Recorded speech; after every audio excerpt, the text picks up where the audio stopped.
ये छोड़ सतगुरु रामपाल जी परमेश्वर जी की जय हो।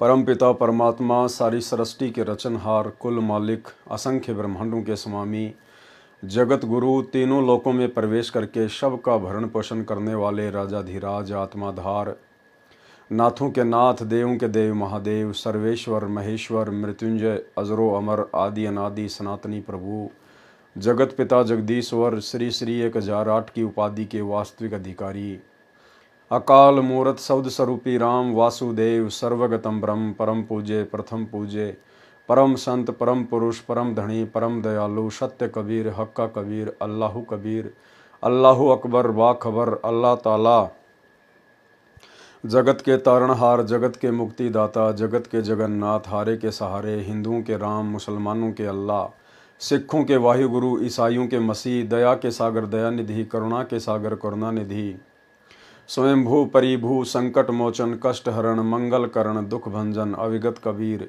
निर्विकार निर्विषम परमात्मा, अलय अलेख सतगुरु, आदि अनादि सतगुरु, असली मर्यादा पुरुषोत्तम, असली राम, असली कृष्ण, असली घनश्याम, असली मुरारी, राजाओं के राजा, महाराजाओं के महाराजा, शहंशाहों के शहंशाह, सम्राटों के सम्राट, भगवानों के भगवान, अल्लाहों के अल्लाह, प्रभुओं के प्रभु, मसीहाओं के मसीह, सच्चे वाहिगुरु, बाबाओं के बाबा, पीरों के पीर, सेठों के सेठ, जगत सेठ, सावड़सा सेठ, सर्वगुण संपन्न, अनंत कोटि कलाओं के स्वामी, अनंत कोटि ब्रह्मांडों के नायक, योगियों में महायोगी, ध्यानियों में महाध्यानी, सिद्धों में परम सिद्ध, ज्ञानियों में तत्व ज्ञानी, ब्रह्म ज्ञानी, महाज्ञानी, परम ज्ञानी, सर्वश्रेष्ठ ज्ञानी, विज्ञानी, युवा कबीर, समृत कबीर, असमवात, अमित ओझा, सच्चे रहनुमा, करीम अल्लाह, सुभान अल्लाह, दुनिया के अंतिम पैगंबर। 8 सितंबर 1951 से गांव धनाना, जिला सोनीपत, हरियाणा, भारतवर्ष की पावन भूमि पे प्रकट रियल कल की भगवान श्री नारायण साकार हरि, श्री बाबा साहिब, गरीब निवाज, शब्द स्वरूपी राम, संत श्रोमणी सतगुरु रामपाल जी परमेश्वर जी के चरण कमल में साध संगति से जुड़े हुए देश विदेश से सभी सत्सेवक भाई बहनों का अनंत कोटि दंडवत प्रणाम। सत्साई भाई और बहनों, दया पूज्य गुरुदेव भगवान की, सारी सृष्टि के सर्जनहार की, जिनके विशेष आशीर्वाद से आप और हम सभी भाई बहन साथ संगति से जुड़कर अपनी आत्मा के कल्याण हेतु भक्ति मार्ग पर तत्व ज्ञान को आधार बनाकर निरंतर आगे बढ़ रहे हैं। भाई और बहनों, कबीर सागर के सरलार्थ के ऊपर वीडियो बनाने की श्रृंखला जारी है। इस श्रृंखला में आज हमारा ये 22वें नंबर का वीडियो है। प्रत्येक वीडियो में परमात्मा हमें कुछ न कुछ नया अध्यात्म से जुड़ा हुआ पाठ जरूर पढ़ाते हैं।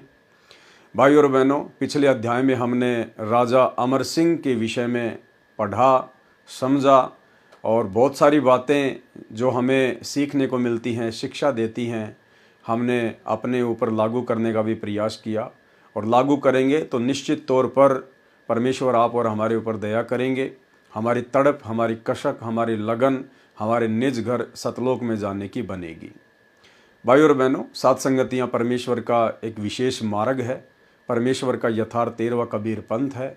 सात संगति से जुड़कर ही, सात संगति के सभी नियमों को फॉलो करके ही आप और हम भाई बहन भक्ति मार्ग में एक सुयोग्य भगत की भूमिका निभाते हुए आगे बढ़ सकते हैं। तो भाई और बहनों, आज का जो पार्ट है, परमेश्वर ने हमें उस पार्ट में राजा बीर सिंह बघेल के विषय में बताया है, समझाया है और राजा बीर सिंह की कथा के माध्यम से क्या क्या कमजोरियां भगत के अंदर नहीं होनी चाहिए और कितना भाव, कितनी श्रद्धा अपने गुरुदेव के प्रति भगत में होनी चाहिए, बहुत सारी बातें हम समझेंगे। वैसे राजा बीर सिंह बघेल की कथा के विषय में हम पूज्य गुरुदेव जी के मुख कमल से भी सत्संगों में अनेकों बार सुन चुके हैं, सात संगति के माध्यम से भी कई बार जिक्र हो चुका है, लेकिन परमेश्वर ने अपने कर कमल से लिखा है, इसलिए पढ़ना जरूरी है, अनिवार्य है। पढ़ने मात्र से आप और हम पुण्य के भागी मिलते हैं और जहाँ जहाँ हम भाई बहनों के मतलब का कोई विशेष टॉपिक होगा उस पर हम विशेष तौर पर ध्यान देंगे। तो भाई और बहनों, अब हम आगे बढ़ते हैं। अध्याय वीर सिंह बोध का सारांश, कबीर सागर का सरलार्थ, पेज नंबर 190। अध्याय राजा वीर देव सिंह बोध का सारांश। इस अध्याय में 3 बार में दीक्षा क्रम पूरा होने का प्रत्यक्ष प्रमाण है। कबीर सागर में अध्याय वीर सिंह बोध पेज नंबर 97 521 पर है। ये 8वां अध्याय है। परमेश्वर कबीर जी से धर्मदास जी ने जानना चाहा कि हे परमात्मा, आपने बताया कि काशी नगरी का नरेश वीर सिंह बघेल भी आपकी शरण में है। वह तो बहुत अभिमानी राजा था, वह कैसे आपकी शरण में आया, कृपया करके मुझदास को बताएं। तो परमेश्वर जी ने जिंदा महात्मा के रूप में आदरणीय धर्मदास जी को क्या समझाया। परमात्मा की प्यारी आत्माओं से निवेदन है कि परमेश्वर जी के ग्रंथ की दुर्दशा कर रखी है। किन्होंने? नकली कबीर पंथियों ने, धर्मदास जी की वंश परंपरा वालों ने। इस ग्रंथ के अध्याय वीर सिंह बोध के प्रारंभ में जितने संतों का वर्णन किया गया है कि वे सब इकट्ठे होकर राजा वीर सिंह के महल के पास कीर्तन कर रहे थे, वे समकालीन नहीं थे। नामदेव जी का जन्म 1270 विक्रमी संवत 1327 में महाराष्ट्र में हुआ। परमेश्वर कबीर जी सन 1398 विक्रमी संवत 1455 में काशी नगरी में लहर तारा नामक सरोवर में कमल के फूल पर जल के ऊपर शिशु रूप में प्रकट हुए थे। परमेश्वर कबीर जी राजा वीर सिंह बघेल के समकालीन थे। ग्रंथ का नाश करने वाले ने इन संतों को मिलकर कीर्तन करते लिखा है। श्री नामदेव, भगत धन्ना जाट, रंका बंका, ये दोनों पति पत्नी थे। रंका पुरुष था, बंका स्त्री थी। ये संत नामदेव के समकालीन थे। उस समय परमात्मा अन्य भेष में इनको मिले थे।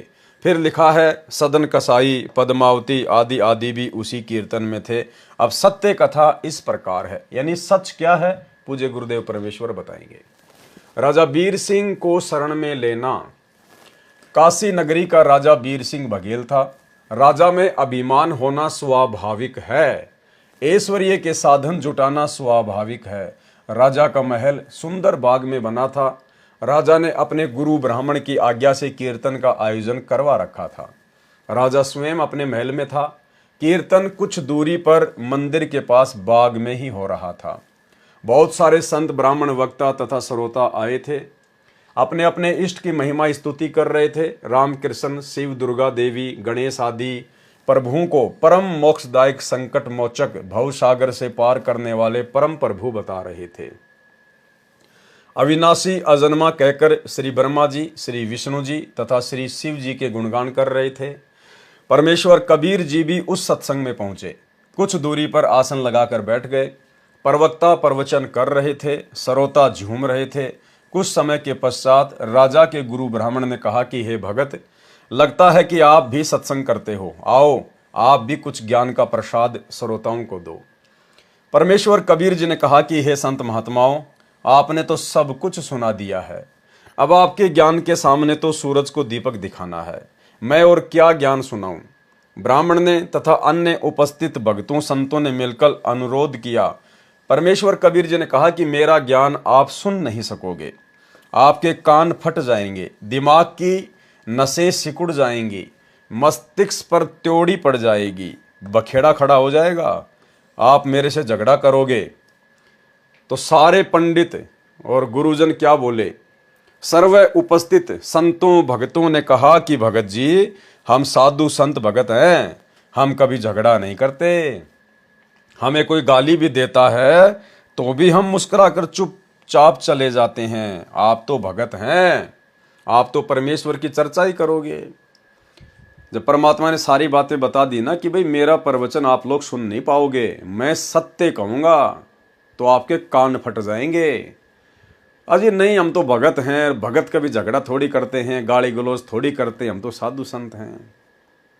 भाई और बहनों, ठीक इसी प्रकार पूज्य गुरुदेव जी के सतलोक आश्रम बरवाड़ा में रहते सहते आप और हमें भी, जितने भी श्रद्धालु वहां पर आते थे, सारे के सारे एक नंबर के भगत लगते थे, एक नंबर के ब्राह्मण लगते थे। अगर कोई ठग भी आ गया, कोई चोर चोरी करने के मकसद से भी आ गया और गले में यदि संत रामपाल जी का लॉकेट है, हम तो उसके ऊपर कुर्बान हो जाते थे। भगत जी सत साहिब, भगत जी मेरा बैग पकड़ना, मैं अभी नाके आया। तो ये अंधश्रद्धा भी नहीं होनी चाहिए भगत में, थोड़ा बहुत विवेक भी होना चाहिए ज्ञान को आधार बनाकर। उस समय तो हमें सभी भगत लगते थे। गुरुदेव के बेटा बेटी, भाई बंधु, रिश्तेदार, कोऑर्डिनेटर, सब एक नंबर के भगत। और वो लोग पेश भी इसी प्रकार से आते थे कि हमारे से बढ़कर तो कोई भगत है ही नहीं संगत में। जैसे ही बरवाला कांड हुआ, कुछ एक का तो बरवाला कांड में रिजल्ट सामने आ गया, कुछ एक का गुरुदेव के जेल जाने के बाद जैसे सात संगतियां शुरू हुई, उसके बाद में सबका निचोड़ सामने आ गया कि ये जितने भी परम भगत बने बैठे थे इन सतलोक आश्रमों में, गुरुदेव के कलयुगी परिवार वाले, उनके बेटा बेटी भाई बंधु रिश्तेदार, आज इन सब की राम कहानी, इन सब के कुकर्म, इन सब का अज्ञान, कितना ये गुरु को पहचान पाए, कितना ये भक्ति मार्ग पर अपनी आत्मा के कल्याण के लिए भक्ति कर रहे हैं या फिर बकवाद और मौज मस्ती के लिए भक्ति कर रहे हैं, इनका सारा निष्कर्ष आज निकल के आ चुका है सात संगतियां शुरू होने के बाद। किस कदर इन लोगों ने सात संगतियां रुकवाने के लिए भक्तों को लाठियों से डंडों से मारा पीटा, मुकदमे लगवाए, गाली गलौज की तो कोई सीमा ही नहीं है, पुलिस वालों को शराब पिला के पैसा दे के सात संगतियां रुकवाना, और वर्तमान में संगत से किस प्रकार गुरुदेव भगवान के ज्ञान और सत्संगों के विरुद्ध कुकर्म करवाकर सबको काल की गोद में बैठाना, राजनीति करवाना, स्टेडियम बनवाना, हॉस्पिटल बनवाना, गुंडों की सीबीआई जांच, आरक्षण में भक्तों को बैठाना, भक्तों के दान ज्योति पाठ का पैसा चंदे के रूप में जगत वालों को देना, रक्तदान, देह दान, आश्रमों में कैंप लगाना, शिविर लगाना, तरह तरह की बकवादें। तो आज इनका काला चेहरा, इनका काला चिट्ठा संगत के सामने निकल के आ रहा है कि वास्तव में हम जिनको परम भगत समझा करते थे, गुरुदेव के परिवार वालों को, इन कोऑर्डिनेटरों को, इनको तो गुरुदेव के तत्व ज्ञान की छींट भी नहीं है। तो ठीक इसी प्रकार जब कबीर परमेश्वर जी ने एक संत रूप में उन पंडितों से कहा कि भाई मेरा सत्संग आप सुन नहीं पाओगे, तो उन सब ने क्या कहा? सर्व उपस्थित संतों भगतों ने कहा कि भगत जी हम साधु संत भगत हैं, हम कभी झगड़ा नहीं करते, हमें कोई गाली भी देता है तो भी हम मुस्कुराकर चुप रहकर चले जाते हैं। आप तो भगत हैं, आप तो परमेश्वर की चर्चा ही तो करोगे। करनी तो चर्चा ही थी, लेकिन भाई वो सत्य चर्चा थी, और सत्य चर्चा चाहे भगत हो चाहे जगत हो, जो काल प्रेरित होता है उसको अच्छी नहीं लगती। हम वादा करते हैं कि आपसे कोई झगड़ा विरोध नहीं करेंगे। परमेश्वर कबीर जी ने कहा, परमेश्वर कबीर वचन। अब परमेश्वर ने तो अपना वही तत्व ज्ञान देना था, अपना वही सृष्टि रचना का ज्ञान, यथार्थ ज्ञान जो वेद गीता कुरान पुराण में है। हरि ब्रह्मा शिव शक्ति उपाई, इनकी उत्पन्न कहूं बुझाई। ये जो तुम्हारे ब्रह्मा विष्णु महेश हैं, आदि शक्ति दुर्गा है तुम्हारी नजरों में, अब मैं आपको इनकी उत्पत्ति की कहानी बताता हूं। तुम जिनको अजरो अमर कह के अभी इनकी प्रशंसा कर रहे थे, बिना भेद सब फूले ज्ञानी, ताते काल बांधी जीवतानी, कि तुम तो बिना भेद के, बिना शास्त्रों की जानकारी के, बिना तत्व ज्ञान के खाली भौंक रहे हो। अजर अमर है देश सुहेला, सोवे कही पंथ दुहेला। आगे परमात्मा ने इनका सरलार्थ किया हुआ है, ताका मरम भगत नहीं जान्या, कृत्रिम करता से मन माना। हम तो अगम देश से आए, सत्य नाम सौदा हम लाए, साखी कृत्रिम रस रंग भेद दिया, वह तो पुरुष है न्यार, तीन लोक के बाहिरे पुरुष सो रहत निनार। प्रथम अर्जुन को बल दीन्या, पीछे सब बल हर लीन्या। कि इस काल ने पहले तो अर्जुन को शक्ति दे दी, महाभारत का युद्ध करवाना था, और महाभारत के युद्ध के बाद श्री कृष्ण जी की मृत्यु के बाद जब गोपियों के लेकर अर्जुन आ रहा था तो उसका सारा बल छीन लिया। कृष्ण ने जब त्यागी देही, भील बालिया बदला लेही। अर्जुन तब गोपियां लिवाए, आगे खड़े भील बहु पाए। भीलों घेरा अर्जुन का दीन्या, मारा पीटा गोपियन लीन्या। गांडीव लिए अर्जुन रोवे, चला नहीं धनुष कारण टोवे। कि ये धनुष क्यों नहीं चल रहा, जिस धनुष से मैंने महाभारत में लाखों मार दिए। कृष्ण को अर्जुन कोश है, कृष्ण छलिए के मरे भरोसे। महाभारत में जब नाश करवाया, गांडीव धनुष से सब मार गिराया। आज वह गांडीव हाथ ने उठाया, भीलों ने जब जी भरकर कूटा। भीलों ने अर्जुन को ढंग से कुटाई करी उसकी, और वो गांडीव धनुष महाभारत में जिससे लाखों मार दिए थे अर्जुन ने, वो उठाया भी नहीं जा रहा था। काल ने सारा बल वापस खींच लिया अपना। रामचंद्र ने बाली मारा, वृक्ष ओट ले कह करतारा। तुम उसको भगवान कहते हो जो पेड़ की ओट लेकर धोखे से, और जिसने बाली को मारा। सब भूले हो बिना विवेका, बिना तत्व ज्ञान के तुम सब भूल में हो। हम राम कृष्ण मरते देखा, मरे ब्रह्मा विष्णु महेशा, साथ है नारद सारद शेषा। मरे ज्योति निरंजन अभिमानी, साथ मरे तुम्हारी आदि भवानी। पढ़क देखो वेद पुराना, आदि पुरुष का भेद बखाना। कि भाई इन वेदों को ढंग से पढ़ के देखो, तत्व ज्ञान की रोशनी में वो आदि पुरुष कबीर परमात्मा का भेद निकल के आएगा। पुराण कहे तीनों मरही, बार बार जन्मे गर्भ में परी। तुम्हारे खुद के पुराण कह रहे हैं कि ये ब्रह्मा विष्णु महेश बार बार मरते हैं और जन्म लेते हैं। तुम ये ज्ञान कहां से लाए, ब्रह्मा विष्णु अमर बताए। कबीर अक्षर पुरुष एक पेड़ है, निरंजन वहां की डार। तीनों देवा शाखा हैं, पात रूप संसार। त्रिदेवा ब्रह्मा विष्णु शिव, शाखा भय पात रूप संसार। रजगुण ब्रह्मा, सतगुण विष्णु, तम गुण शंकर कहलावे रे। चौथे पद का भेद नियारा, कोई बिरला साधु पावे रे। चौथा पद यानी इस काल के विषय में भी कोई बिरला ही जान पाता है, अन्यथा इस काल की जानकारी भी यहाँ के बड़े बड़े शंकराचार्यों को नहीं है। तीन देव को सब कोई ध्यावे, चौथे पद का मर्म न पावे। ब्रह्मा विष्णु महेश को तो सब जानते हैं, लेकिन चौथा जो काल है उसका तो कोई बिरला ही भेद निकाल सकता है। चौथा छोड़ पंचम को दावे, उस चौथे काल निरंजन को छोड़कर हमने तो पांचवे की भक्ति करनी है। कहे कबीर वह हम पर आवे। पांचवा कौन है? कबीर परमात्मा। तीन तो हो गए ब्रह्मा विष्णु महेश, चौथा हो गया ये काल, और पांचवा परम अक्षर ब्रह्म परमात्मा कबीर देव। तीन गुणों की भक्ति में भूल पड़े संसार, कहे कबीर निज नाम बिना कैसे उतरो पार। तीन देव की जो करते भक्ति, उनकी कभू ना होवे मुक्ति। जब तीनों देवा ब्रह्मा विष्णु महेश की खुद की ही मुक्ति नहीं है, तो भला इनकी भक्ति करने से आम प्राणियों की मुक्ति कैसे हो जाएगी। कबीर ओंकार नाम है काल का, ये जो ओम मंत्र है ये इस काल का है। याकू करता मत जान, इसी को भगवान मत मानो। साचा शब्द कबीर का, पर्दे माही पहचान।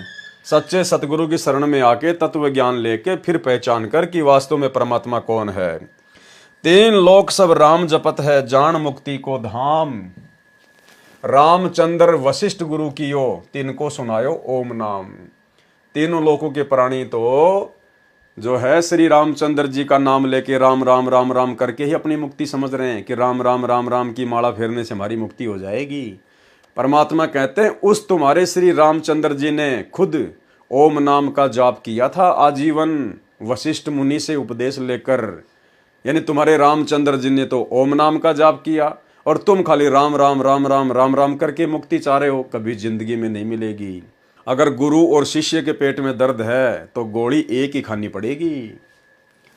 राम कृष्ण अवतार हैं, इनका नहीं संसार। जिन साहब संसार रचा, सो कीन न जान्यो नार। ये राम और कृष्ण जो हैं ये अवतार हैं, भगवान नहीं है। इन्होंने संसार की रचना नहीं की है। और जिस साहब ने, जिस परमेश्वर ने संसार को रचा है, सो कीने न जान्यो नार, उसको तो किसी ने पहचाना भी नहीं है। चार भुजा के भजन में भूल पड़े सब संत। चार भुजा ब्रह्मा विष्णु महेश की चार चार भुजा हैं, ये अपनी चार चार भुजा बना सकते हैं। कहते हैं सारा संसार इन्हीं की भक्ति में उलझा हुआ पड़ा है। कबीर सुमरे तास को जाकी भुजा अनंत।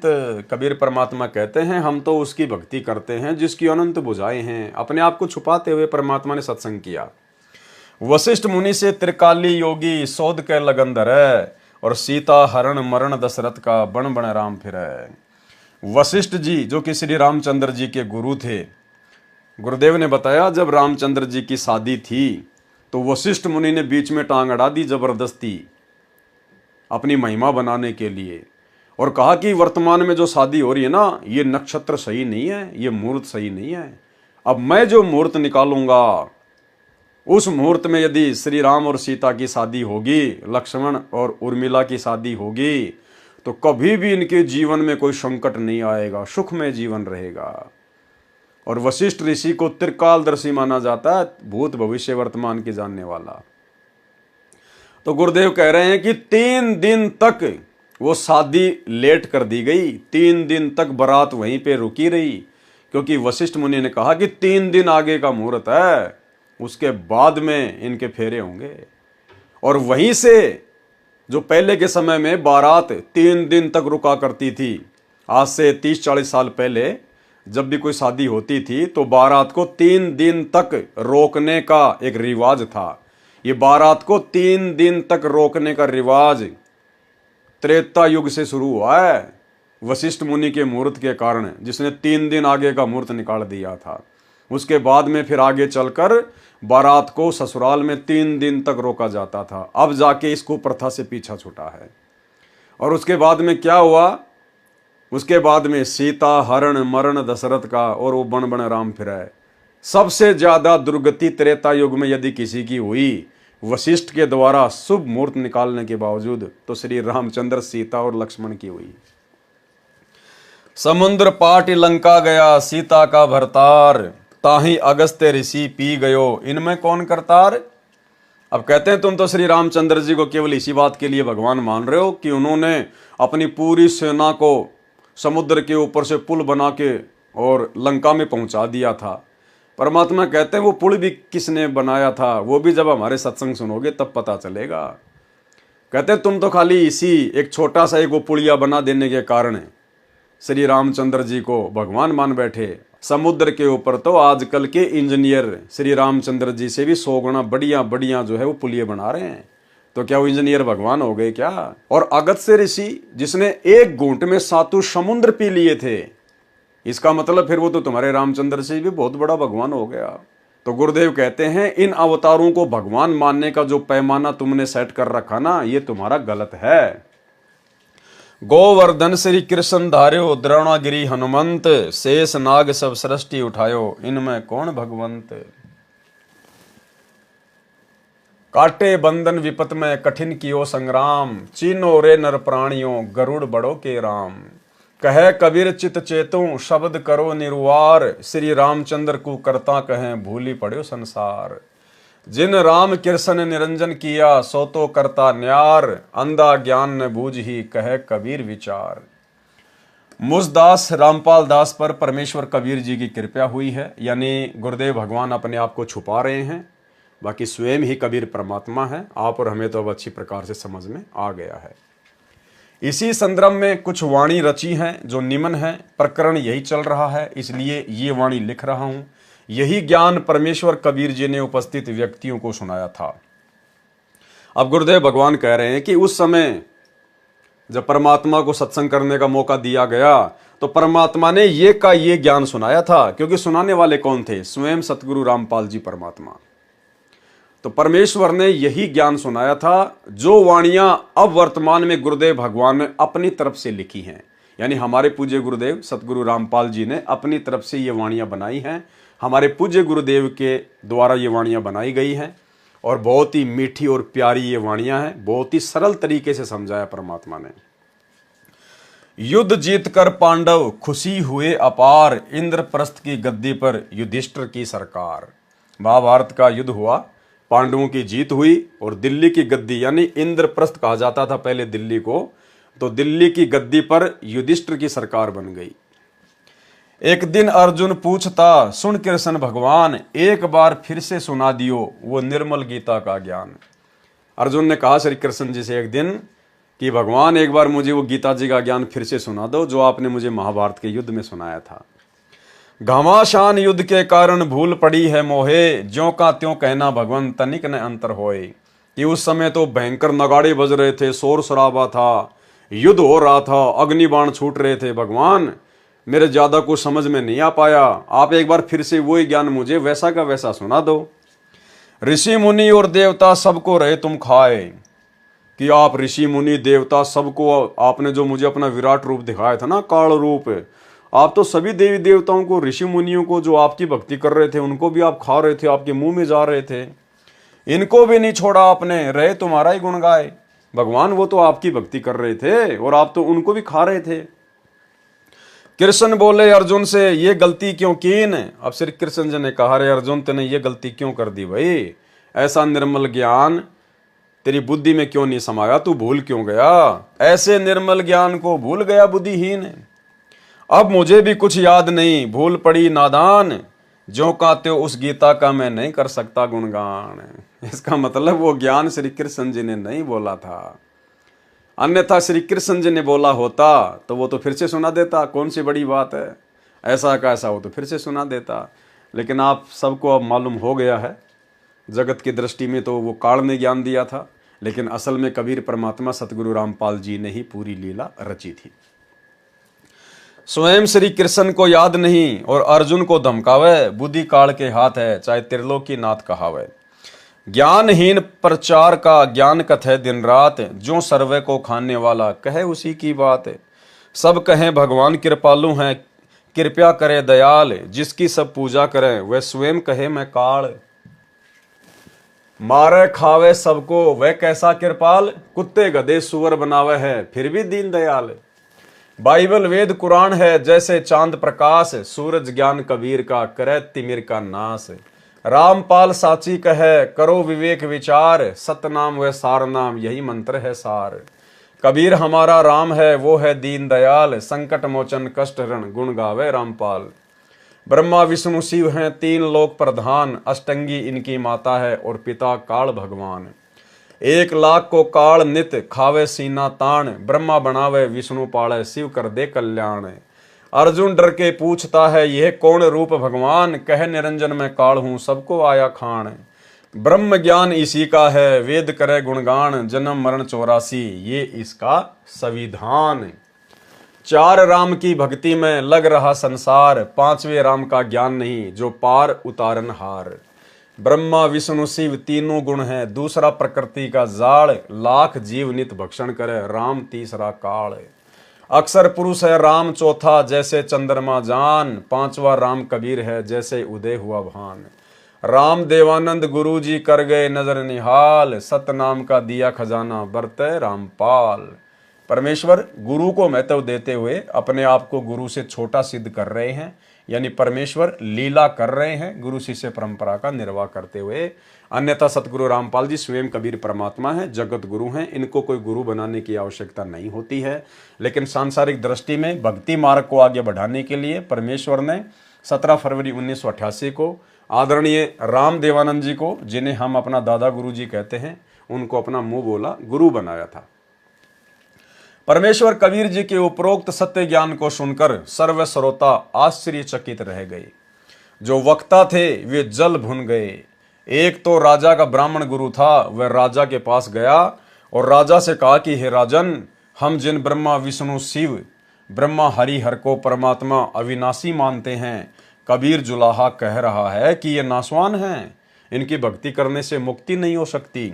ब्रह्मा विष्णु शिव का पिता काल है जिसने श्री कृष्ण जी में प्रवेश करके गीता का ज्ञान दिया है। इनकी माता दुर्गा है, इन सबसे शक्तिमान अन्य परमेश्वर है जो कभी जन्मता मरता नहीं। जो आप पत्थर की मूर्ति को प्रभु मानकर पूजते हो, यह एक कारीगर द्वारा निर्मित है।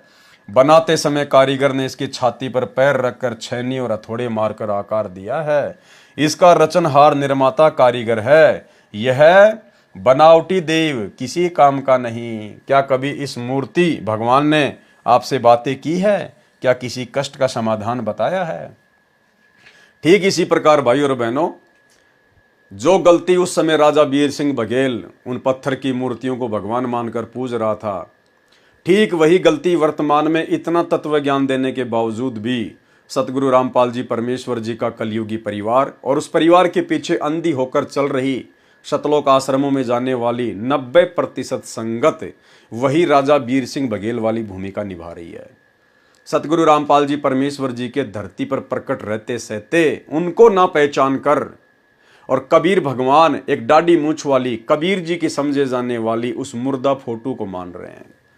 प्रतिवर्ष जून के महीने में सारी संगत इन आश्रमों में जाकर उस दाढ़ी मूंछ वाली मुर्दा फोटो को, उस कागज के टुकड़े को जो ना चलता ना बोलता ना फिरता ना सत्संग करता ना नाम दीक्षा देता ना कोई शंका समाधान करता, उस कागज के टुकड़े को कबीर मानकर उसका प्रकट दिवस मना रहे हैं। राजा बीर सिंह वाली अंधता आज वर्तमान में 90% संगत कर रही है। मूर्ति कूटी पत्थर की बनाई, कारीगर छाती दे पाही, भक्ति ज्ञान योग का भेवा, तीर्थ व्रत जब तब सब सेवा। सबको काल जाल बतावे, जो कोई करे नरक में जावे। राजा ने एक छड़ीदार अर्थात सिपाही को कबीर जी को बुलाने के लिए भेजा। सिपाही ने कहा कि हे संत जी, आपको राजा ने बुलाया है। परमेश्वर कबीर जी ने कहा, परमेश्वर कबीर वचन। अब गुरुदेव भगवान ने क्या कहा? कहे कबीर बचन स्थाई, के ही कारण मोई राय बुलाई। कि भाई क्या कारण है? जो राय अर्थात राजा ने मुझे बुलवाया है। ना हम पंडित ना प्रधाना, ना ठाकुर चाकर ते ही जाना। ना मैं कोई पंडित हूं, ना कोई प्रधान हूं, ना कोई ठाकुर हूं, ना तुम्हारे राजा का कोई नौकर हूं। ना हम बिराना देश बसावें, ना मैंने राजा से कोई देशद्रोह किया, ना मैंने कोई विद्रोह किया कि मैं कोई नया कोई देश बसाना चाहता हूं। ना हम नाटक चेटक लावें, पैसा दमरी नाई हमारे, के ही कारण मोई राय हंकारे।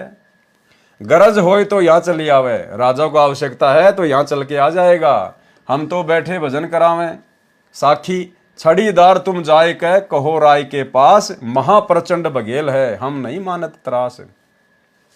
भावार्थ, परमेश्वर कबीर जी ने कहा कि मेरे को राजा से कोई काम नहीं है, यदि राजा को आवश्यकता है तो यहां आ जाए।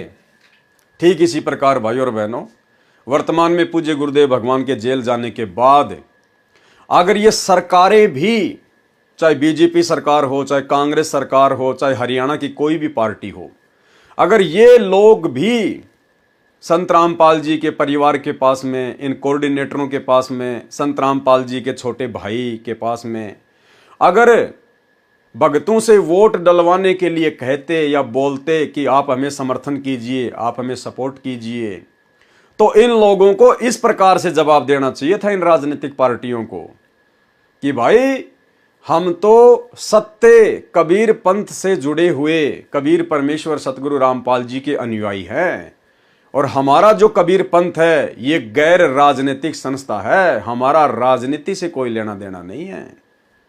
तुम राजा लोग अपना काम करो, हम भगत लोग अपना काम कर रहे हैं, आप और हमारा कोई मेल ही नहीं है।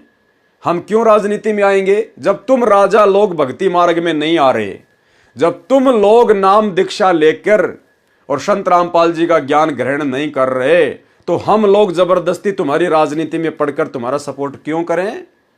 इसके बावजूद भी संत रामपाल जी के परिवार ने उन राजनेताओं की गुलामी को स्वीकारा, उन राजनेताओं की चप्पल चाटना इन्होंने उचित समझा। अन्यथा अगर सच्चे कबीर सतगुरु रामपाल जी के ये लोग सच्चे भगत होते, तो जिस प्रकार हमारे गुरुदेव भगवान ने राजा बीर सिंह के नौकर को जवाब दिया कि भाई ना मैं कोई ठाकुर हूं, ना मैं कोई प्रधान हूं, ना मैं कोई तेरे राजा का चमचा हूं, और ना मैंने कोई ले रखा कुछ, और तेरे राजा को अगर गर्ज है तो यहां आ जाएगा। वर्तमान में अगर ये सच्चे भगत थे ना, तो इन लोगों को इस प्रकार से जवाब देना चाहिए था, लेकिन इनके पास तो कोई ऑफर आया ही नहीं, इनके पास तो कोई ऑफर आया ही नहीं। अगर किसी राजनीतिक पार्टी का ऑफर आ जाता, भाई और बहनों, ये तो फूल के गुब्बारे हो जाते, ये तो अपना तन मन धन सब कुछ न्यौछावर कर देते। ये तो जबरदस्ती राजाओं के अंदर घुसे, जबरदस्ती। और गुरुदेव भगवान ने हमें एक सत्संग में क्या बताया, काफिर के अंग में, कि भाई जो अपने से जो ठाडा होता है, जो अपने से ताकतवर होता है हर प्रकार से, भगत ने उसके अंदर नहीं घुसना चाहिए, भगत ने अपने भक्ति भाव में रहना चाहिए। और गुरुदेव ने एक गीदड़ और एक ऊंट की कहानी सुनाई।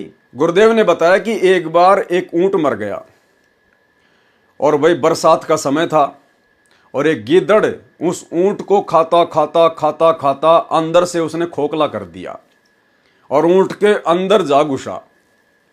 ऊपर से बारिश हो गई, और बारिश के कारण ऊंट का पेट फूल गया, और वो जो द्वार था, जो रास्ता था, वो हो गया बंद, और गीदड़ तो अंदर की अंदर पैक हो गया। अब गिद्दर मारे किलकी, लैट्रीन करे, पेशाब करे, चिल्लावे, अब बाहर कैसे निकले। अब 2-3 दिन की मशक्कत के बाद में देह टक्कर, फिर अचानक से वो खुला।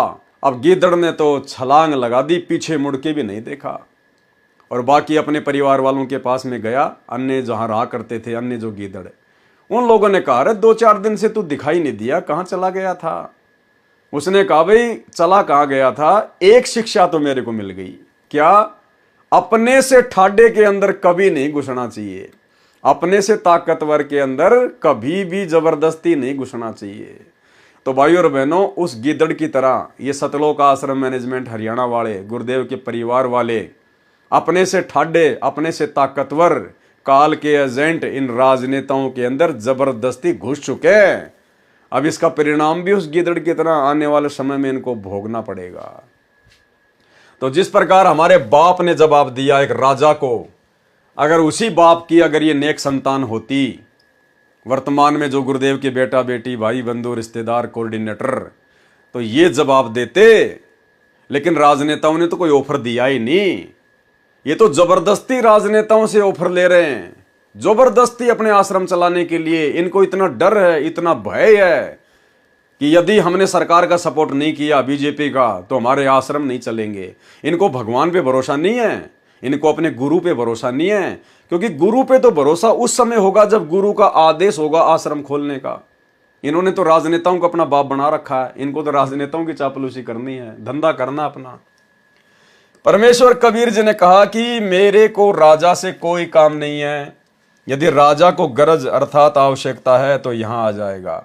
न तो मैं पंडित हूं, न राजा का नौकर हूं, न ठाकुर, न कोई भिन्न देश बना रहा हूं, यानी ना मैं कोई देशद्रोही हूं, न मैं कोई जादू जंतर चेटक टूणे टोटके करने वाला। मुझे किस कारण से राजा ने बुलाया है, हम नहीं जाते। सिपाही ने जाकर नमक मिर्च लगाकर राजा को बताया। राजा बुद्धिमान भी होते हैं।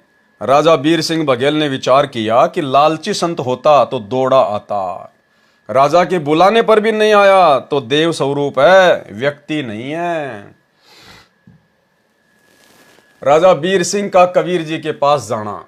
अब जैसे राजा बीर सिंह उठकर चले, प्रभावित हुए कि संत अगर होता सामान्य तो दौड़ा चला आता कि राजा ने बुलाया, पता नहीं क्या दान दक्षिणा देगा, कितनी गाय दान में देगा, कितना सम्मान देगा। लेकिन परमात्मा ने साफ साफ मना कर दिया। आप और हमें शिक्षा दे रहे हैं परमात्मा। ये कहानियां खाली हमने पढ़ने तक सीमित नहीं रखनी है कि गुरुजी ने लिख दी, हमने इनको पढ़ लिया और साइड में रख दिया। हमने इन पे चिंतन मनन करना है, इनका निष्कर्ष निकालना है इन कथाओं का। गुरुदेव के परिवार ने तो जो गलती करनी थी काल प्रेरणा से वो कर दी। आने वाले समय में चाहे कितना ही काल का दबाव क्यों ना हो, कितना ही बड़ा कोई अहंकारी कोई खूंखार राजा क्यों ना हो, हम भक्तों ने राजनीति की तरफ मुंह करके भी नहीं सोना है। जो गुरुदेव का वचन है, प्रत्येक वचन पे चलना हमने। तो जैसे राजा बीर सिंह बघेल गया, परमात्मा ने लीला की, जमीन से 1 हाथ ऊंचा अपना आसन लगा लिया। केवल राजा बीर सिंह बघेल को जमीन से ऊपर उठे हुए दिखाई दे रहे हैं, बाकी लोगों को जमीन पर बैठे हुए दिखाई दे रहे हैं। कीन विवेक राय दिल माही, नहीं आए कबीर हम जाही। वह तो सत्य भक्ति चित दीन्या, कारण कौन त्रास मम कीन्या। यही विधि कीन विवेक विचारा, तब ही राजा आप सिंधारा। खुद राजा गया चल के, हुक्म पाए आए असवारा, गज और तुरंग सु साज संवारा। आवत देखा जब हम भाई, तब हम लीला एक बनाई। परमात्मा ने लीला की। आसन अधर कीन तेहिवारा, 1.25 हाथ धरती से न्यारा। परमात्मा ने धरती से 1.25 हाथ यानी तकरीबन 2-2.5 फुट ऊंचा अपना आसन लगा लिया हवा में। माला तिलक और टोप बिराजे, हाथ सवेत कुवरी सो छाजे। नरपति देखी अचरज मन कीन्या। नरपति यानी राजा ने देखा और आश्चर्यचकित रह गया, ये तो पुरुष न देखे कभी। धन्य धन्य स्तुति सब गावे, धन्य कबीर चरण सब ध्यावे। राजा चरण दोऊ पकड़ी भाई, धन्य धन्य नरप करी बड़ाई। कहे राय धन भाग हमारा, दर्शन दीन आए करतारा।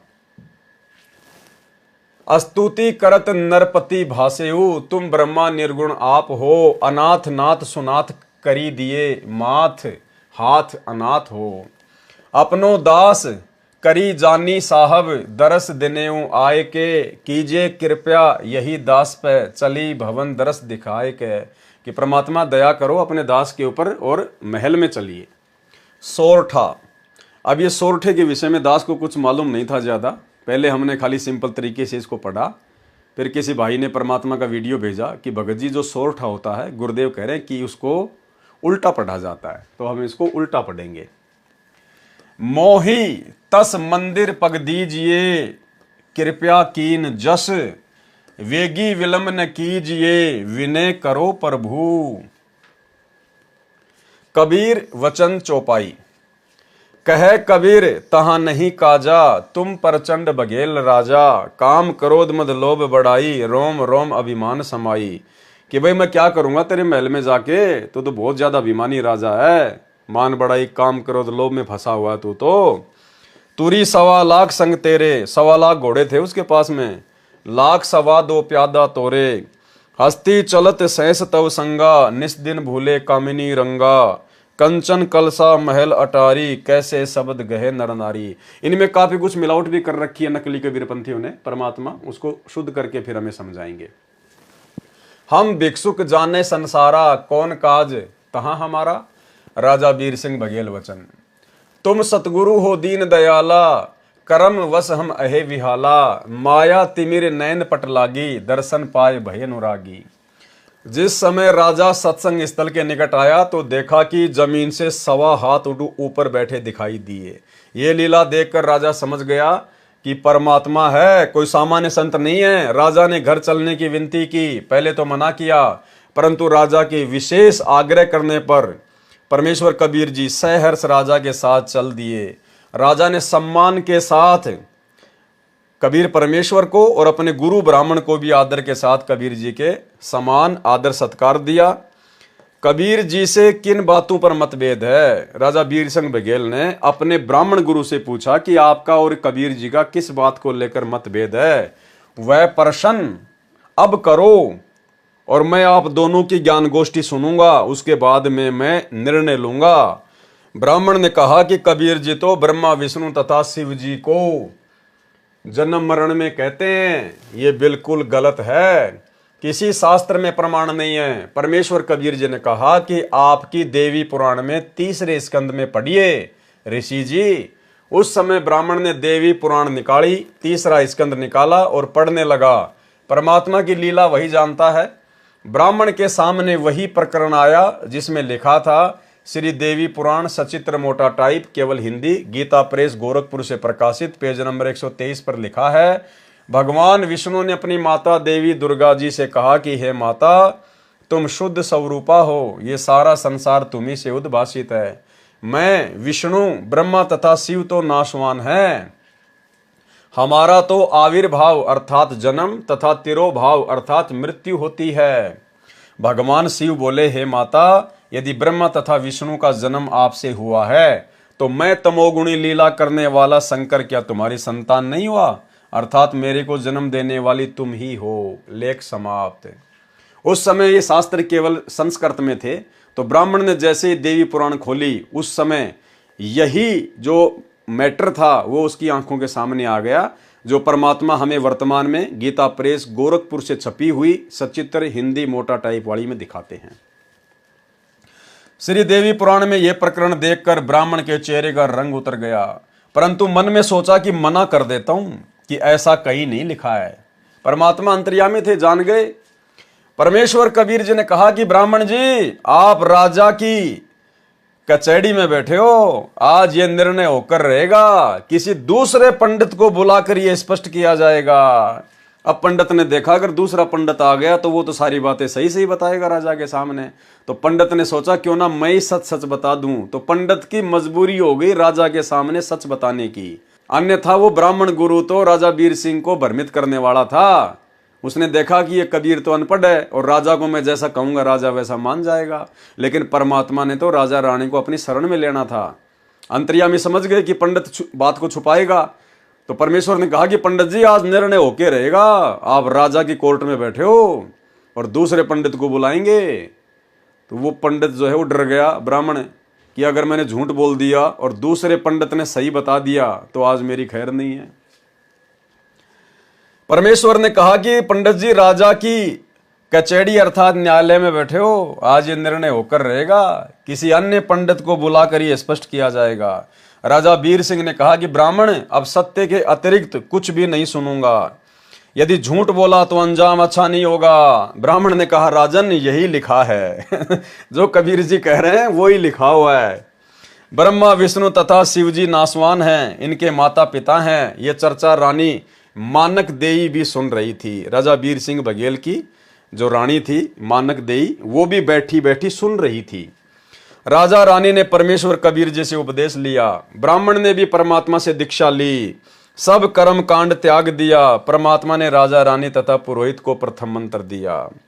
पाठकों से निवेदन है कि कबीर सागर ग्रंथ में उआबाई भर रखी है। ये दशा कबीर पंथी ज्ञानहीनों ने की है, धर्मदास जी की वंश परंपरा वालों ने की है, जिन्होंने ब्राह्मण के स्थान पर नामदेव जी से वार्ता लिखी है। प्रत्यक्ष प्रमाण आप वीर सिंह बौद्ध के पेज 105 पर वाणी में देखिए। राजा शिकार करने चला तो 1.25 लाख पैदल सेना चली, हाथी घोड़े बहुत बाहर निकाले, भाट लोग गीत गाते चले, बैंड बाजे बजाते चले। विचार करें, शिकार करने राजा के साथ 200 या 300 सैनिक जाते थे। यथार्थ कथा इस प्रकार है। अब गुरुदेव भगवान बताएंगे कि वो सत्य कथा क्या है। राजा रानी को प्रथम मंत्र देकर परमेश्वर कबीर जी चले गए। ये कहकर गए कि जिस समय आपकी प्रथम मंत्र की भक्ति पर्याप्त हो जाएगी तब मैं आपको सतनाम का मंत्र दूंगा। वह 2 अक्षर का होता है। परमेश्वर कबीर जी सतनाम देने के लिए आए। उस समय राजा वीर सिंह शिकार पर जाने के लिए तैयार था। गुरु जी के आने पर उनसे भी कहा कि आप भी हमारे साथ चलो। राजा वीर सिंह कह रहा है कि परमात्मा आप भी हमारे साथ में शिकार पर चलो। परमेश्वर कबीर जी ने कहा कि मेरे को साथ लेकर चलोगे तो आपको कोई शिकार नहीं मिलेगा।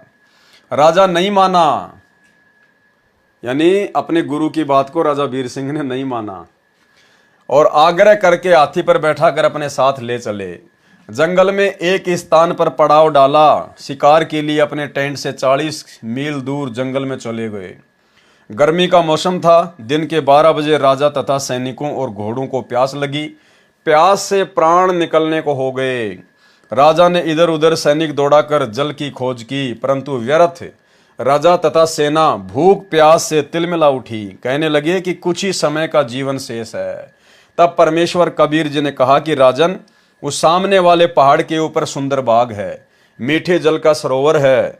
राजा तथा वजीरों ने कहा कि हम पहले आए थे तब उस पहाड़ पर टेंट लगाया था, वहां कुछ नहीं है। परमात्मा ने सेकंडों में वहां पर बाग रच दिए, मीठा और स्वच्छ जल का वहां पे तालाब भर दिया, फलदार वहां पे पेड़ लगा दिए। एक बूढ़े वजीर ने कहा कि साधु बोले सहज स्वभाव, संत का बोला व्यर्थ नहीं जाए, एक बार चलकर देख लेते हैं। राजा ने 2 घुड़सवार भेजे। उन्होंने देखकर सबको बुलाया कि आ जाओ, सुंदर बाग है, सरोवर है। सबने जाकर देखा तो फलों से लदपद वृक्ष तथा लताएं थी। मीठे निर्मल जल का सरोवर था। सबने पानी पिया, फल खाए तथा घर के लिए भी गठरी बांधकर घोड़ों पर रख ली। राजा तथा सेना का पुनर्जीवन था। सबने कबीर परमेश्वर जी के चरणों में शीश रखा तथा दीक्षा के लिए विनती की। परमात्मा ने कहा कि नगरी में चलो, वहां पर दीक्षा दूंगा। राजा काफिले सहित चला तो परमेश्वर कबीर जी से कहा कि हे सतगुरु, यहाँ सूखे पहाड़ों पर कभी जल नहीं देखा, न ऐसा बाग देखा। क्या बात है, मन को विश्वास नहीं हो रहा। सौपन जैसा लग रहा है। कुछ दूरी पर जाकर देखा, मुड़कर देखा तो वहां न बाग था, न जल था, न सरोवर। उबड़ खाबड़ पत्थर सूखे पड़े थे। राजा के आश्रय का ठिकाना नहीं था। परमेश्वर कबीर जी से पूछा, हे प्रभु, वह बाग तथा जल कहां से आया था, कहां चला गया?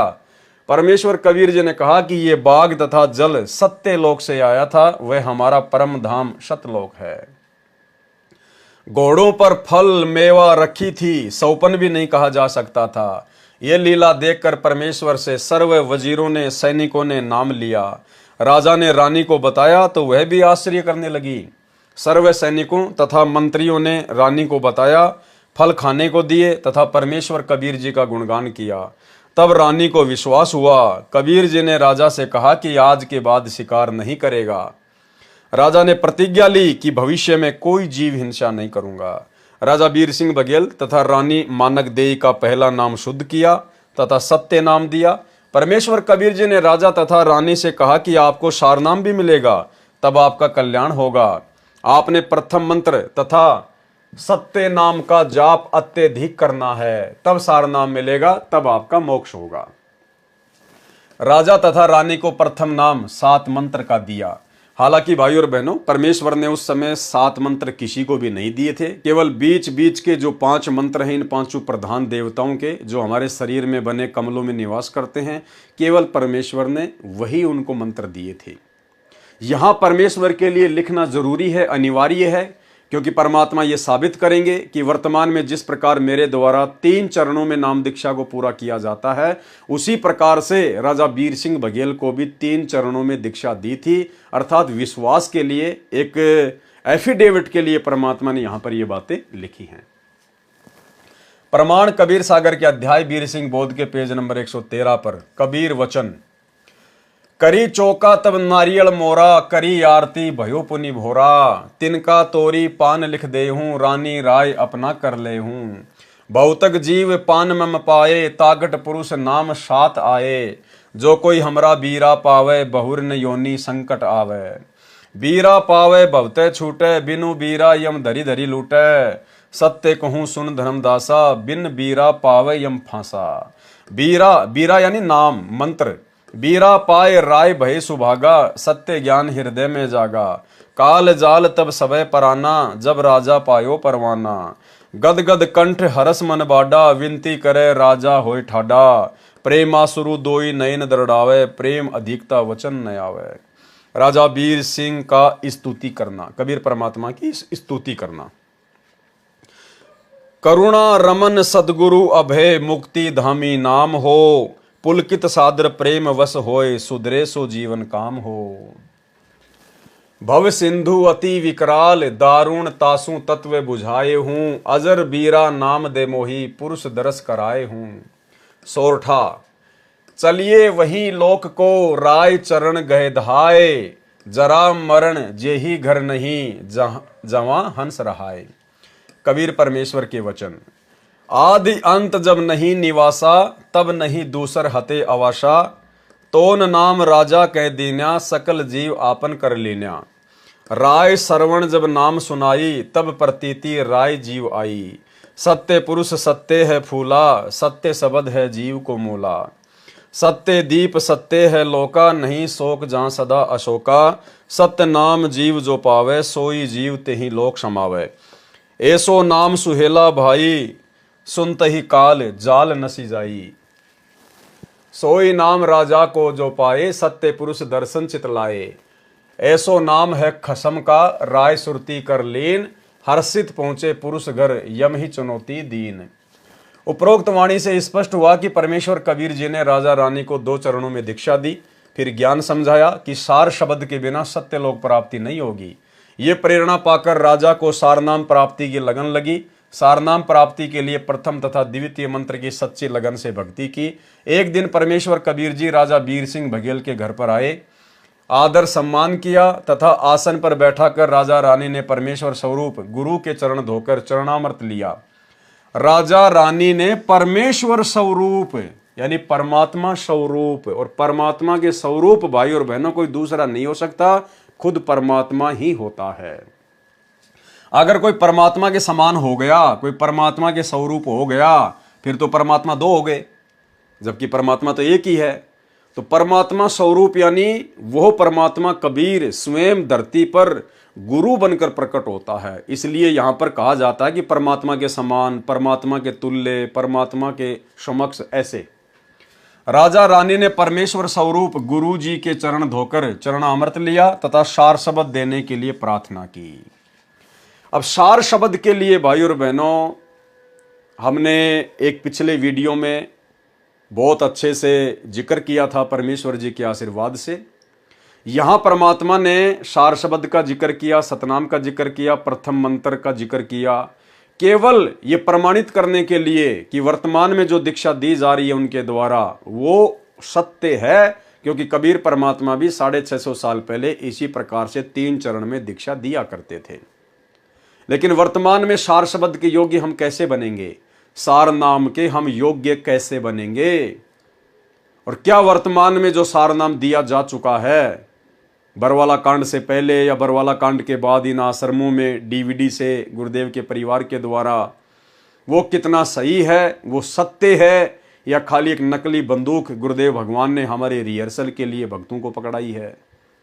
इसका विस्तार से पूरा बायोडाटा आप और हम भाई बहन दास ने पहले जो एक वीडियो बनाया था बीर सिंह बघेल के ऊपर, सार नाम सार शब्द के ऊपर, उस वीडियो को थोड़ा सा हम दोबारा से सुनेंगे और भाई और बहनों, उसके बाद हमें बिल्कुल हर प्रकार से सारी बातें समझ में आएंगी, क्योंकि आज्ञा का जो मैटर है परमात्मा ने वही लिखा हुआ है कि वहाँ पर वो विधवा ब्राह्मणी रहती थी चंद्रप्रभा नाम की।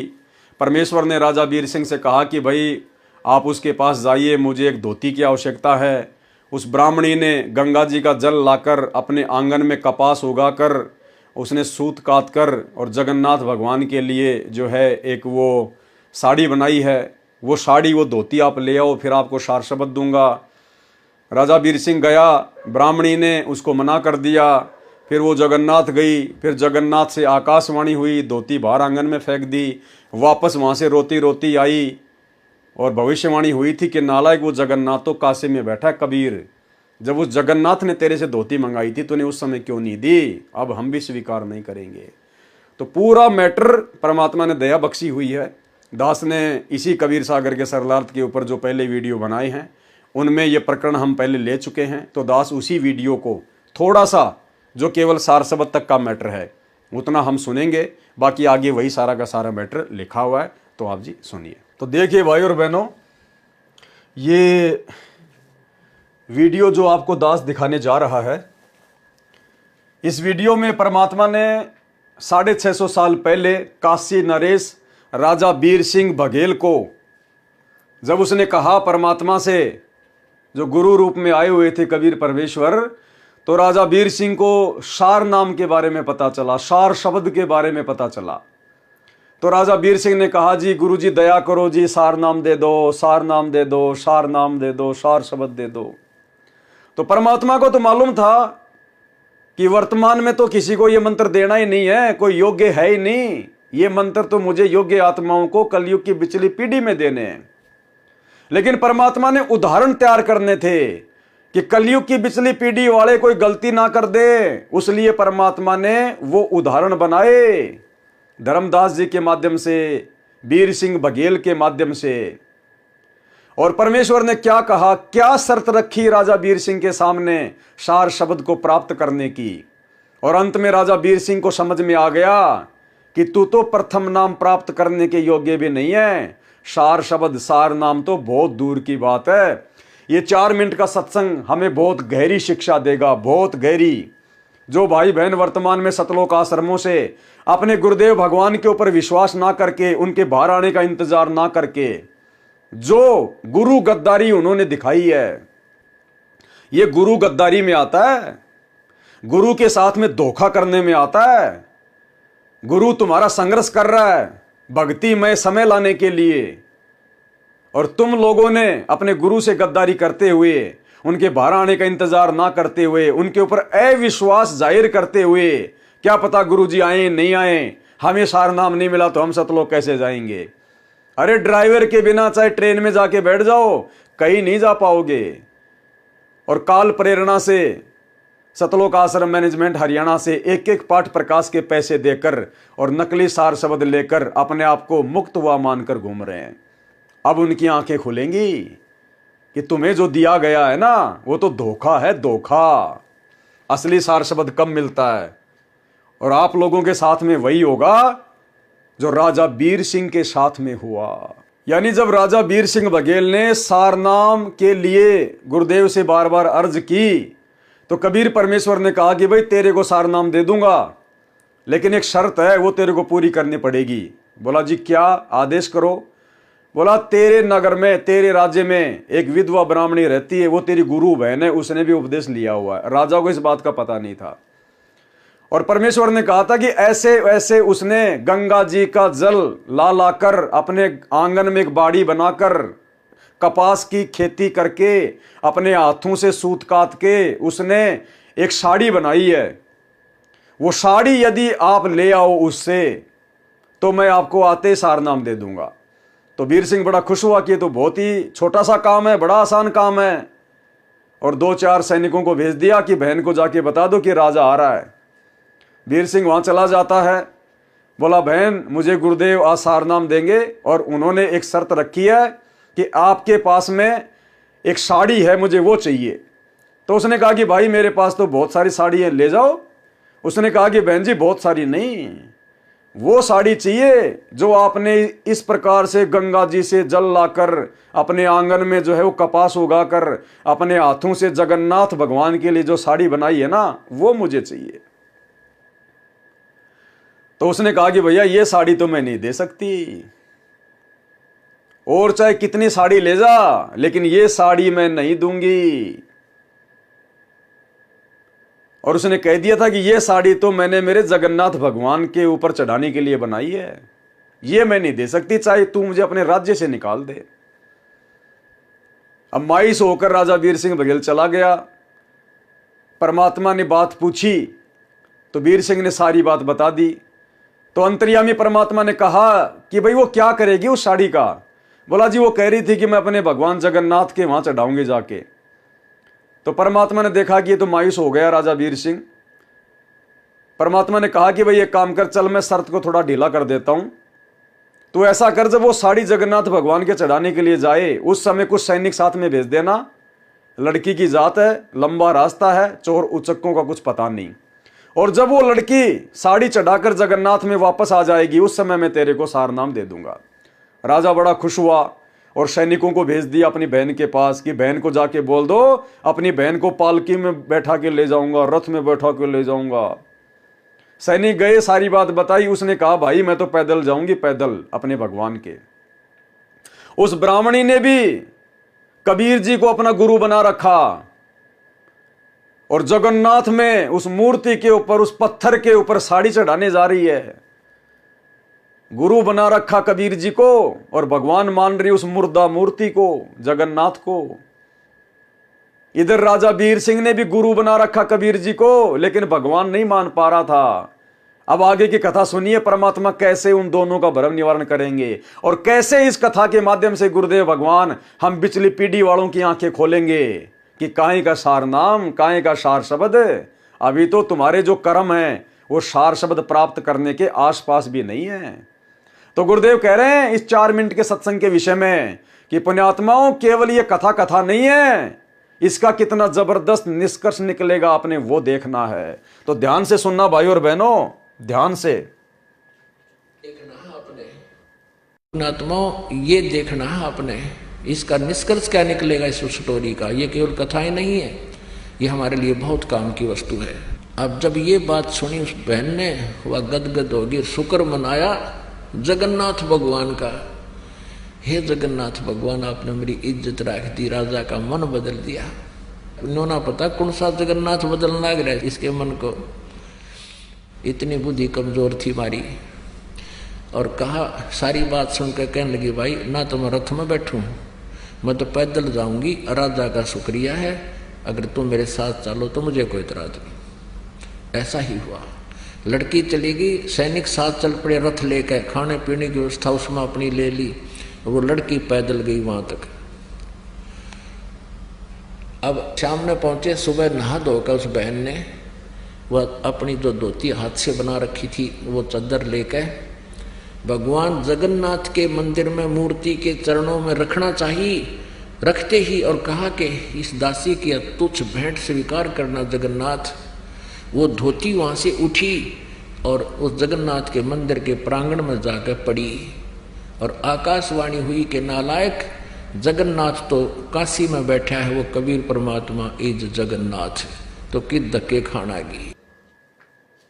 वो जगन्नाथ की मूर्ति ने कोई आकाशवाणी नहीं की, वो पत्थर की मूर्ति वाला क्या आकाशवाणी करेगी।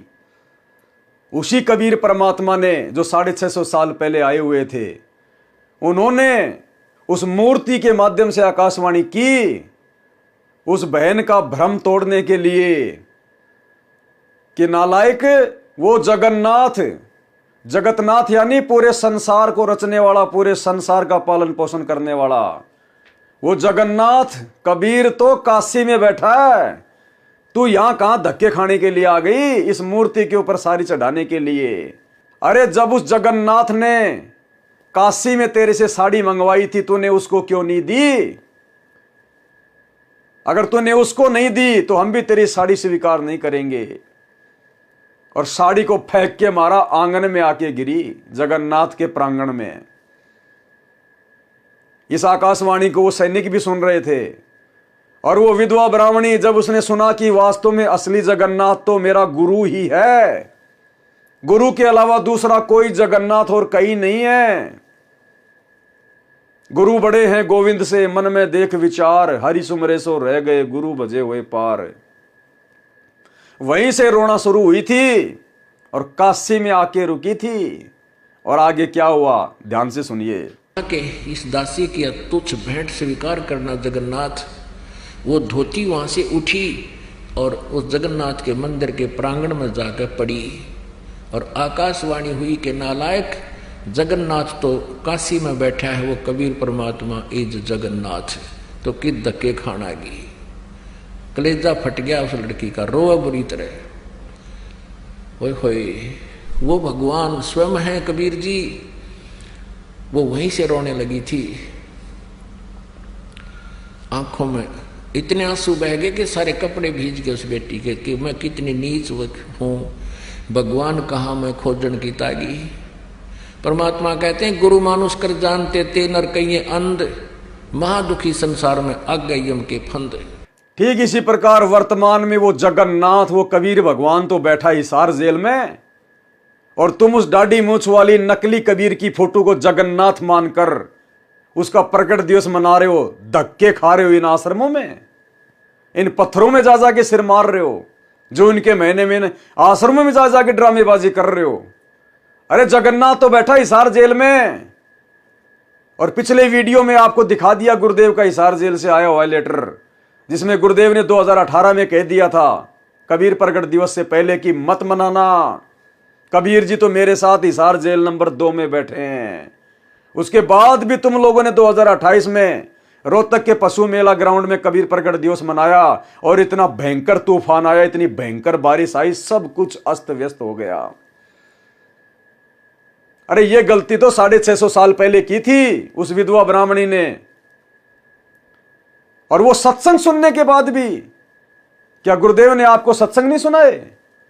हजारों बार गुरुदेव ने सत्संग में इस घटना का जिक्र किया है। क्यों सुनाते हैं? मनोरंजन के लिए, हमारी आंखें खोलने के लिए। फिर भी तुम्हारी आंखें नहीं खुल रही कि वास्तव में जगन्नाथ कौन है। जगन्नाथ के बिना काल हमें सतलोक जाने का रास्ता दे सकता है क्या? वर्तमान में धरती पर वो जगन्नाथ सतगुरु रामपाल जी भगवान स्वयं है। वो तो बैठे हिसार जेल में, और तुम इन आश्रमों में आंखों पे काली पट्टी बांध के गांधारी की तरह भेड़ चाल में उस कागज की मुर्दा बेजुबान कबीर जी की समझे जाने वाली दाढ़ी मूछ वाली फोटो को जगन्नाथ मान के कबीर प्रकट दिवस मना रहे हो। सार नाम की छींट के अधिकारी भी नहीं हो, छींट के अधिकारी भी। देखना आगे क्या बनेगी उस ब्राह्मणी के साथ और वीर सिंह बघेल के साथ। आकाशवाणी ने कहा कि जगन्नाथ वहां बैठा, जिसने धोती वहां मंगवाई थी, तो वहां नहीं पहुंचा सकी, यहां धक्के खाने आ गई, ले जा इसको उठाकर। अब ये आकाशवाणी सुनी उन सैनिकों ने भी, वापस आगे रोती हुई। अब वो लड़की रो रही थी। 10-12 दिन के बाद फिर वो वापस पहुंचे। उस दिन भी परमात्मा, क्योंकि लीला थी उनकी, पता था उनको, तो कबीर जी ने वीर देव सिंह बघेल के घर पर विराजमान थे। पता था कि आने वाली है वो सारा सांग वापस आओगा। वह खाया ही धक्के नालायक है। अब पहले पता किया कि कबीर साहब के घर पे गए, पता लगा कि राजा के यहाँ पहुंचे हैं। फिर राजा के घर पहुंचे, वो लड़की भी और वो सैनिक भी। लड़की रो रही, उसको उससे बोला नहीं जा रहा, चरणों में गिर गई भगवान कबीर साहब के, और ऐसे रो रही है कि उस पर आवाज निकल रही, गला कत्ती रुंध गया उसका, ना कुछ बता पा रही है। अब राजा ने सोचा भाई के बिजली गिर गई इस लड़की पे, और गुरु जी ने तो कहा था इसको कोई दुख ना होना चाहिए, और क्या आपत्ति आ गई, और ये रो रही है। अब मुझे नाम मिला नहीं, क्योंकि भगवान ने कहा था इसको कष्ट नहीं होना चाहिए। सैनिकों को बुला कहा, अरे निकम्मो क्या हो गया इसको, तुमने मेरा नाश कर दिया। तो वो कहने लगे जी कुछ नहीं हुआ, सारी कहानी से परिचित कराया और कहा जी वहां इसने जो धोती चढ़ाई तो वो धोती वहां से उठकर बाहर गिर गई, और कहा आकाशवाणी की कि जगन्नाथ तो वहां बैठा है कबीर, वो जगन्नाथ है, सारी सृष्टि का मालिक है, तू कहाँ धक्के खाना गई, वहां उसने जगन्नाथ ने खुद मांगी, वहां तो तू दे नहीं सकी, और उसी को अर्पण कर। वह धोती भी साथ सिर पर ले रही, वह लड़की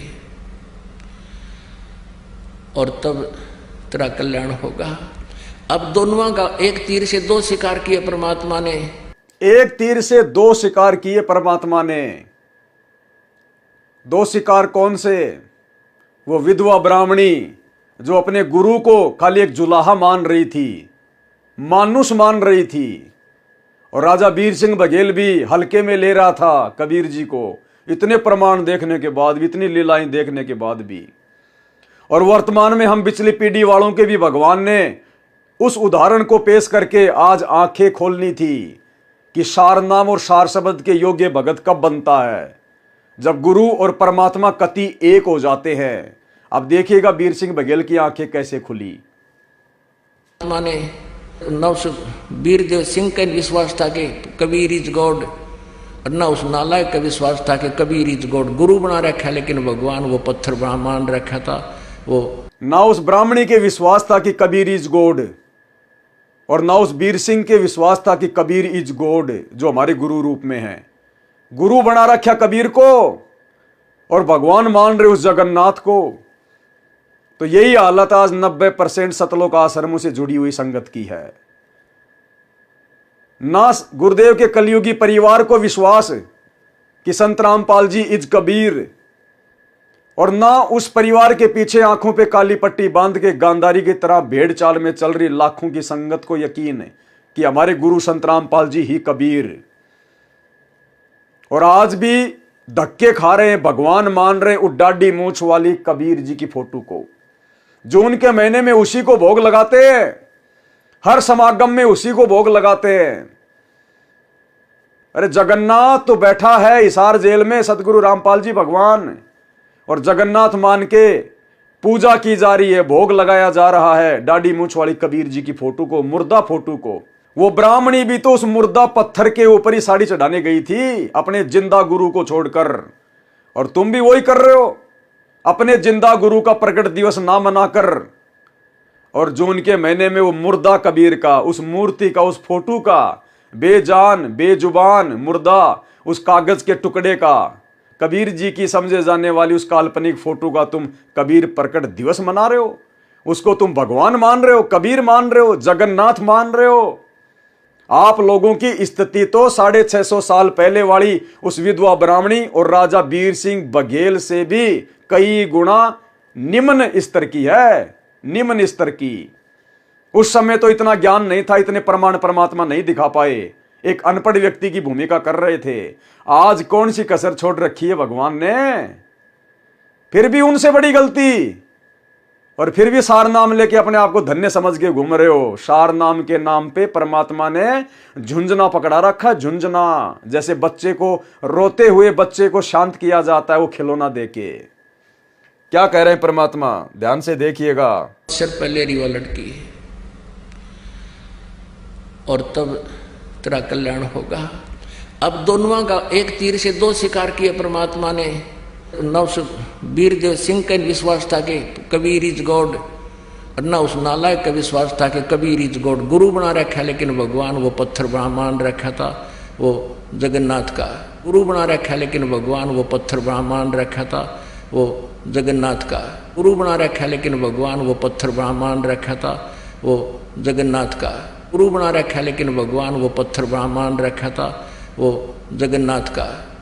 अब दोनों का हृदय साफ हुआ, परमात्मा के चरणों में गिर गए। परमात्मा ने कहा प्रथम नाम दोबारा लो, द्वितीय दोबारा लो, फिर भक्ति करो जब सार नाम दूंगा। बोलो सतगुरुदेव। क्या कहा परमात्मा ने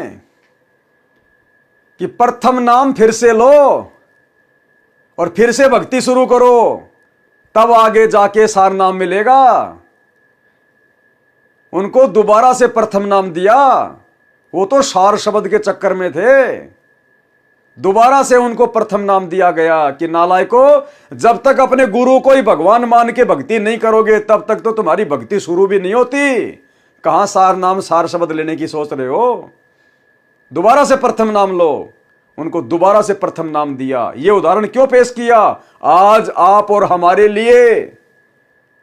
और आज जो संगत अपने आप को सार शब्द लेके धन्य मान रही है कि हमने तो धनाना आश्रम से सार शब्द ले लिया, हमने तो संत रामपाल जी से बरवाड़ा आश्रम में, हमने तो करोथा में ही सार नाम ले लिया, कुछ नहीं मिला, झुंझुना पकड़ा रखा है परमात्मा ने, नकली बंदूक, केवल रिहर्सल चल रही है। गुरु मानुष कर जानते ते नर कहिए अंध, ओए दुखी संसार में आ गए यम के फंदे। सभी संगत वालों के साथ में जो इन आश्रमों से जुड़े हुए हैं, जिन्होंने सार नाम ले लिया, सार शब्द ले लिया, इन सबको दोबारा से गुरुदेव भगवान के हिसार जेल से बाहर आने के बाद प्रथम नाम से भक्ति शुरू करनी पड़ेगी। दोबारा प्रथम नाम से। ये सत्संग प्रत्यक्ष उदाहरण है, प्रत्यक्ष उदाहरण है। क्या कह रहे हैं परमात्मा? जगन्नाथ का गुरु बना रखा, लेकिन भगवान वो पत्थर मान रखा था। वो जगन्नाथ का गुरु बना रखा, लेकिन भगवान वो पत्थर मान रखा था। वो जगन्नाथ का। अब दोनों का हृदय साफ हुआ, परमात्मा के चरणों में गिर गए। परमात्मा ने कहा प्रथम नाम दोबारा लो, द्वितीय दोबारा लो, फिर भक्ति करो, जब सार नाम दूंगा। बोलो सतगुरुदेव। तो भाई और बहनों, वीडियो आपने देख लिया। जो पूरा का पूरा प्रकरण गुरुदेव भगवान ने यहाँ पर लिखा हुआ है, तो वीडियो आपने पूरा देख लिया होगा। किस प्रकार से परमात्मा ने एक तीर से 2-3 शिकार किए। परमात्मा ने उस विधवा ब्राह्मणी चंद्र प्रभा की बुद्धि को भी सेट करना था कि नालायक, तूने गुरु बना रखा मुझे, और जगन्नाथ यानी परमात्मा मान रही है पत्थर की मूर्ति को। उधर राजा वीर सिंह बघेल को भी परमात्मा ने सत्यता से परिचित करवाना था कि भैया ये सार शब्द इतनी आसानी से नहीं मिलता। जब तक आप अपने गुरु को परमात्मा नहीं मानोगे, ये सार शब्द प्राप्त करने के योग्य नहीं बन सकते। तो वीडियो हमने देख लिया, थोड़ा सा हम इसको पढ़ेंगे। ये लास्ट पेज है, इसमें परमात्मा ने नीचे थोड़ा सा निष्कर्ष दिया हुआ पूरी राम कहानी का सारांश। इस प्रसंग से सिद्ध हुआ कि परमेश्वर कबीर जी दीक्षा कर्म 3 चरणों में पूरा करते थे। एक बात यह भी सिद्ध हुई कि जब तक हम गुरु जी को परमात्मा नहीं मानेंगे, क्या कह रहे हैं पूज्य गुरुदेव, कि इस पूरी कहानी से जो राजा वीर सिंह बघेल की आपने सुनी है, इसका एक निष्कर्ष यह भी निकलता है कि जब तक हम अपने गुरु को ही पूर्ण परमात्मा नहीं मानेंगे, पूर्ण परमात्मा के समान नहीं लिखा, पूर्ण परमात्मा के तुल्य नहीं लिखा, जब तक गुरु को ही पूर्ण परमात्मा नहीं मानेंगे तो मोक्ष के अधिकारी नहीं बन सकते। भाई मोक्ष प्राप्त नहीं कर सकते। सांसारिक सुख मिल जाएंगे, दुनिया भर के लाभ मिल जाएंगे, मनुष्य जन्म मिल जाएंगे बारंबार, और फिर 84 लाख योनियां भी मिल जाएंगी, लेकिन मोक्ष नहीं मिल पाएगा जब तक हम इस कबीर परमेश्वर के सत भक्ति मार्ग में गुरु रूप में आए हुए कबीर परमेश्वर को परमेश्वर नहीं मानेंगे। यानी वर्तमान में वही कबीर परमेश्वर वर्तमान में सतगुरु रामपाल जी के स्वरूप में अपने वास्तविक सतलोकी रूप में धरती पे प्रकट है। इनके अलावा यदि हम उस कागज के टुकड़े को, कबीर जी की समझे जाने वाली दाढ़ी मूछ वाली फोटो को परमात्मा मानेंगे, तो भाई और बहनों हमारा मोक्ष नहीं हो सकता।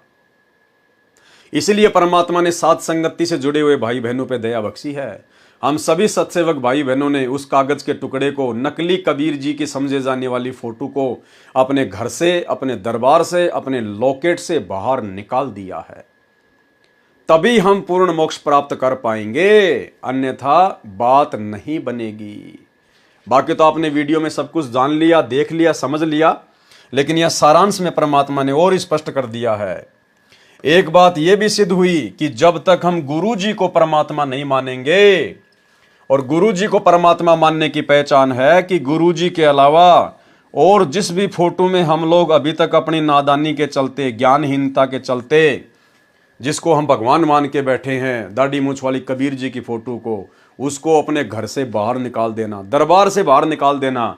आपके घर में केवल आपको चारों तरफ एक ही फोटो नजर आनी चाहिए, अपने गुरुदेव भगवान की, तो आप इस लाइन पर खरे उतरेंगे, अन्यथा भाई मोक्ष से दूर रहेंगे। तो एक बात यह भी सिद्ध हुई कि जब तक हम गुरु जी को परमात्मा नहीं मानेंगे तो मोक्ष के अधिकारी नहीं बन सकते। यह वीर सिंह बघेल काशी नरेश की यथार्थ कथा है। इस प्रकार वीर सिंह बौद्ध में बिजली खान पठान की कथा भी लिखी है, वह पूर्ण रूप से गलत है। यथार्थ कथा इस प्रकार है। तो आज के वीडियो में हम केवल इतना ही लेंगे।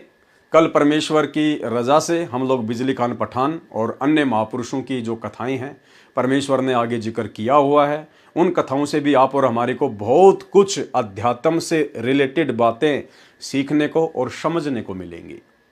तो भाई और बहनों, हमने पूज्य गुरुदेव जी के कर कमल से लिखे हुए इस पवित्र ग्रंथ को केवल टाइम पास या मनोरंजन की दृष्टि से नहीं पढ़ना है। आप और हम भाई बहनों ने इसका निष्कर्ष निकालना है। हम भगत भाई बहन आज से पहले निष्कर्ष नहीं निकाल पा रहे थे। हम इस पवित्र कबीर सागर को पढ़ भी रहे थे, अन्य पुस्तकों को भी हमने पढ़ा, लेकिन वो सार नहीं निकाल पा रहे थे। भाई जब गुरुदेव भगवान ने सत्संगों में सारी बात बोल दी है तो फिर पुस्तकें क्यों लिखी? वही बातें तो उन्होंने अपने सत्संगों में कही है, लेकिन पुस्तकों में परमेश्वर ने कुछ विशेष बातें अंकित की हैं, कुछ सांकेतिक रूप में, कुछ स्पष्ट रूप में। तो आज से पहले हम नहीं समझ पा रहे थे, कोई बात नहीं। अब परमेश्वर ने सात संगतियों की शुरुआत करके दया बख्श दी है। अब सात संगतियों के माध्यम से इन पुस्तकों के ऊपर जो वीडियो बन रहे हैं, और बहुत सारी पुस्तकों के ऊपर वीडियो बन चुके हैं, अब परमेश्वर की दया से, उनकी विशेष कृपा से आप और हम सभी भाई बहन गुरुदेव के उन संकेतों को बहुत अच्छे से समझ पा रहे हैं और समझकर अपने जीवन में भी लागू कर रहे हैं। और इसी से भाई और बहनों हमारा यहाँ से पूर्णतया छुटकारा होगा, क्योंकि परमात्मा भक्ति की खुराक खिलाने में कोई भी कमी किसी भी प्रकार की नहीं छोड़ेंगे। यदि कमी रहेगी तो आप और हमारी रहेगी। तो भाई और बहनों, बहुत बड़ी दया पूज्य गुरुदेव भगवान की। आज के वीडियो में केवल इतना ही। कल रात्रि 8 बजे सभी भाई बहन लाइव जुड़िए। तब तक गुरुदेव भगवान हम सबको आज्ञा दें, इजाज़त दें, आशीर्वाद दें। बंदी छोड़ सतगुरु रामपाल जी भगवान की जय हो।